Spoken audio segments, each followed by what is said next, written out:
For a deeper dive into these test scores in Diocese of Brooklyn Catholic schools, we're joined by Superintendent of Schools, Deacon Kevin McCormick. Hi, Deacon Mac. Always good to be with you. It's great to have you here, and I feel like this is deja vu. Weren't we just here talking about the same exact story last year?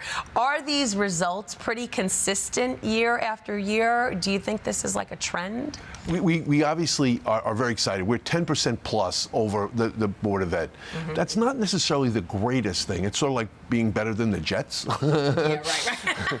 So, no disrespect to our Jet fans. But that being said, the Board of Ed has far more kids than we do. They also, it costs them 4 times the amount of money it does for us to educate our kids. They're about $42,000 a year. We're about $11,000 a year. Wow. That being said, our testing is about 10 points above theirs and more in some cases.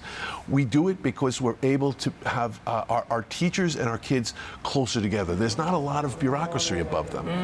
We also have coaching coming in 30 days a year working with our teachers. Okay. That's huge. We work with this organization called Generation Ready and Gen Ready, and they are unbelievable coaches that are helping our teachers on the cutting edge of what it needs. Okay, I was going to ask you that if like the teachers teach differently, but let's pull up those graphics again so we could take a look. As Jessica mentioned in her report, the math scores in grades 4, 6, and 7 are all much higher in Catholic schools than in public schools. When it comes to English, there's an even bigger gap. Each grade scored at least 10 percentage points higher, as you said. So what else do you attribute this to? Are our classes smaller? Do teachers have more freedom to teach how they want?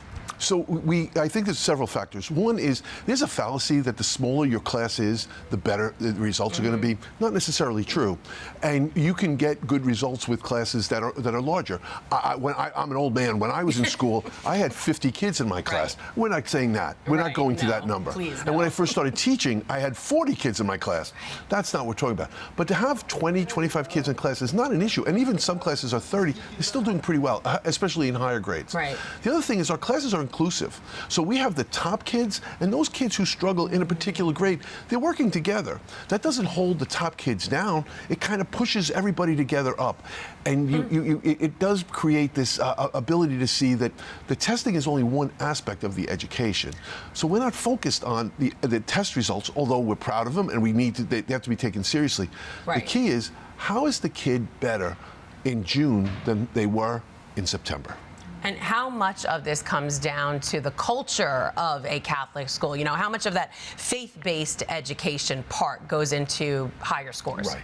So our faith-based education is not part of everything else. It's not the 8th subject. It's the glue that holds everybody together. Yeah. You know, I love to talk about the Catholic imagination, but the Catholic imagination comes in is that God's grace is in the midst of it all. In an algebra problem, in learning how to play politely with blocks, and everything in between.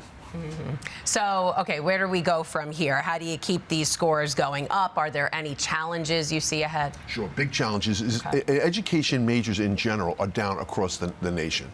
And there's a concern that people say, well, Catholic schools aren't for me. I think they are, because what a teacher gets with us is a mission-driven reality that's going to change their lives. Are they going to get paid the same as New York City? No, they're not. But what they are going to get is a community that's going to teach them values and importance of a mission. When they go to bed at night, they can say, we changed lives today. That's what we do with their coaching. That's what we do to make sure that we have all the resources they need. That's what we do with the classrooms, demanding our discipline, because we have a specific discipline. Absolutely. And all those things come together to say, Catholic school makes a difference in our kids' lives. Can't beat it. Deacon Kevin McCormick, Superintendent of Schools in the Diocese of Brooklyn. Thanks for being here. Always great to be here. All right. If you're interested in sending your children to Catholic school, just visit CatholicSchoolsBQ.org or call 718-965-7380 for more information. Hi, I'm Christine Persichetti, anchor of Currents News. If you like what you saw, please hit the like button on this video. And if you want to see more content just like it, subscribe and click on the bell for notifications. Thanks for watching, because we are putting your faith in the news.